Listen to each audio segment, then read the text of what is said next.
നമസ്കാരം.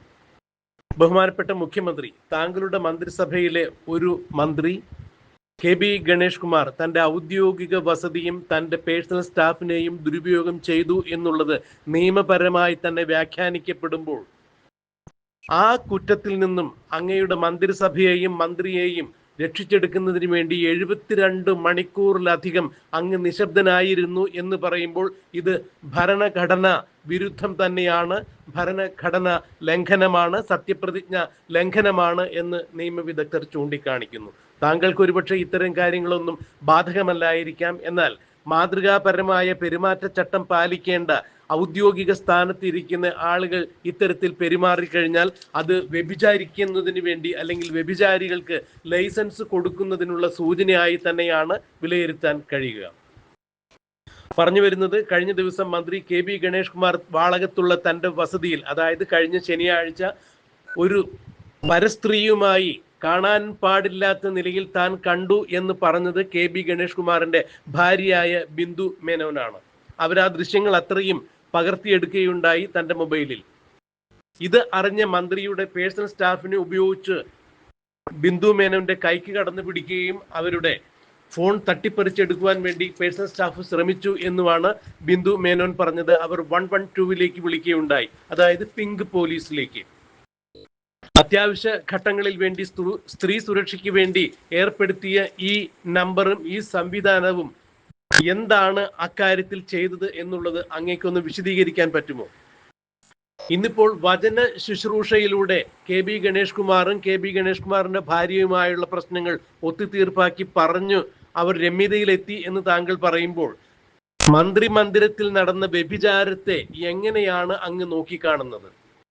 തൻ്റെ ഭർത്താവും ഒരു പരസ്ത്രീയും തമ്മിൽ മന്ത്രിയുടെ ഔദ്യോഗിക വസതിയിൽ കാണാൻ പാടില്ലാത്ത സാഹചര്യത്തിൽ കണ്ടു എന്ന് ബിന്ദു മേനോൻ പറയുമ്പോൾ, ആ ദൃശ്യങ്ങൾ അവർ പകർത്തി എന്ന് പറയുമ്പോൾ, തൻ്റെ ഭർത്താവും മറ്റൊരു സ്ത്രീയും മന്ത്രിയുടെ ഔദ്യോഗിക വസതിയിൽ തുണിയില്ലാതെ നിന്നുകൊണ്ട് അല്ലെങ്കിൽ ഇരുന്നു കൊണ്ട് അഥവാ കിടന്നുകൊണ്ട് കമ്പോളത്തിലെ ഏത്തപ്പഴത്തിന്റെയും അടക്കയുടെയും വില നിലവാരം ചർച്ച ചെയ്തു എന്ന് വിശ്വസിക്കാൻ കേരളത്തിലെ ആളുകൾ അത്രത്തോളം ഒട്ടന്മാരല്ല എന്ന് ബഹുമാന്യനായ മുഖ്യമന്ത്രി മനസ്സിലാക്കണം. അവിടെ നടന്നത് വേശ്യ വൃത്തി തന്നെയാണ്, വ്യഭിചാരം തന്നെയാണ്.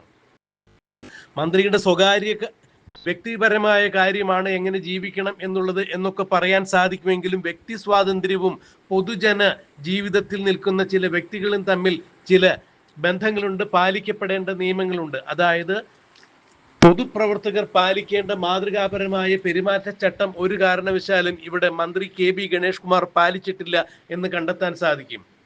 സർക്കാർ ജീവനക്കാർക്ക് പോലും മാതൃകാപരമായ പെരുമാറ്റച്ചട്ടം നിഷ്കർഷ ചെയ്തിരിക്കുന്ന സാഹചര്യത്തിൽ ഒരു പൊതുപ്രവർത്തകനായ അങ്ങയുടെ മന്ത്രിസഭയിലെ മന്ത്രിയായ കെ.ബി. ഗണേഷ് കുമാർ അദ്ദേഹത്തിന്റെ വസതിയിൽ വ്യഭിചരിച്ചു എന്നുള്ളതിന് അദ്ദേഹത്തിന്റെ ഭാര്യ തന്നെ സാക്ഷ്യം പറയുമ്പോൾ അവർ തമ്മിൽ പിന്നീട് ഒത്തുതീർപ്പാക്കി 72 മണിക്കൂർ നേരം നിങ്ങൾ മിണ്ടാതിരുന്നു, അതിനുള്ള സമയം ഒരുക്കി കൊടുത്തിട്ട് അവർ തമ്മിൽ ഒത്തുതീർപ്പായി എന്ന് പറയുമ്പോൾ എന്ത് തരത്തിലുള്ള ധാർമ്മികതയാണ്, മര്യാദയാണ്, സദാചാര വിശുദ്ധിയാണ് താങ്കൾ കാണിക്കുന്നത്?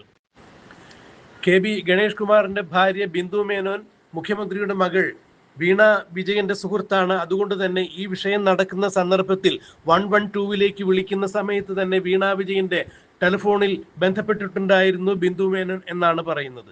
ആഭ്യന്തര വകുപ്പ് മന്ത്രി കൂടിയായ മുഖ്യമന്ത്രിയുടെ മകൾക്ക് അല്ലെങ്കിൽ ആഭ്യന്തര വകുപ്പ് മന്ത്രിയുടെ മകളായ മുഖ്യമന്ത്രിയുടെ മകളായ വീണ വിജയനോട് ഫോണിൽ വിളിച്ച് എനിക്ക് ഇത്തരത്തിലൊരു ബുദ്ധിമുട്ടുണ്ട് എന്ന് ഒരു സ്ത്രീ പറയുമ്പോൾ ആഭ്യന്തര വകുപ്പ് മന്ത്രിയുടെ മകൾ ഈ വിഷയം ആഭ്യന്തര വകുപ്പ് മന്ത്രിയെ അറിയിച്ചിരുന്നില്ല, ആഭ്യന്തര വകുപ്പിനെ അറിയിച്ചില്ലേ എന്നുള്ളതൊരു ചോദ്യം തന്നെയാണ്. അങ്ങനെയെങ്കിൽ മുഖ്യമന്ത്രി എന്താണ് ഇക്കാര്യത്തിൽ 72 മണിക്കൂർ നേരം നീണ്ട മൗനം അവലംബിച്ചത്? അങ്ങ് മൗനവ്രതത്തിലായിരുന്നു. വാളകത്തെ ഔദ്യോഗിക വസതിയിൽ കെ.ബി. ഗണേഷ് കുമാർ എന്ന മന്ത്രി ഒരു പരസ്ത്രീയോടൊപ്പം കാണാൻ പാടില്ലാത്ത സാഹചര്യത്തിൽ കണ്ടു എന്ന് അദ്ദേഹത്തിന്റെ ഭാര്യ തന്നെ പറയുമ്പോൾ, ആ ദൃശ്യങ്ങൾ അവർ പകർത്തി എന്ന് പറയുമ്പോൾ, ആ ദൃശ്യങ്ങൾ കൈക്കലാക്കുവാൻ വേണ്ടി അവരെ മന്ത്രിയുടെ പേഴ്സണൽ സ്റ്റാഫ് ഉപദ്രവിച്ചു എന്ന് പറയുമ്പോൾ അവിടെ കൃത്യമായ ഒരു നീതി ലംഘനമാണ് നടന്നിരിക്കുന്നത്, നിയമലംഘനമാണ് നടന്നിരിക്കുന്നത്. സത്യപ്രതിജ്ഞ ചെയ്ത അധികാരമേറ്റ ഒരു മന്ത്രിയുടെ പേഴ്സണൽ സ്റ്റാഫ് അംഗങ്ങൾ എന്ന് പറയുമ്പോൾ മന്ത്രിയുടെ private secretary, additional private secretary, gunman എന്നിവരടക്കമുള്ള ആളുകളാണ് അതിൽ ഉൾപ്പെടുക. അവർ സർക്കാരിന്റെ ശമ്പളം പറ്റുന്ന ആളുകളാണ്. സാധാരണക്കാരുടെ നികുതിയിൽ നിന്നും കിട്ടുന്ന വരുമാനം എടുത്തുകൊണ്ട് സാധാരണക്കാരന്റെ പണം കൊടുത്തുകൊണ്ട് ശമ്പളത്തിന് നിയമിച്ചിരിക്കുന്ന അത്തരം ആളുകളാണ് മാതൃകാപരമായി പെരുമാറേണ്ട ഒരു മന്ത്രിയുടെ വ്യഭിചാരത്തിന് കൂട്ടുനിന്നത് എന്ന് പറയുമ്പോൾ സർക്കാർ സംവിധാനങ്ങൾ ഒരു മന്ത്രിയുടെ വ്യഭിചാരത്തിന് കൂട്ടുനിന്നു എന്നുള്ള നിയമവ്യാഖ്യാനം അതിനുണ്ടാകുന്നു എന്നുള്ളത് കൃത്യമായ കാര്യം തന്നെയാണ്.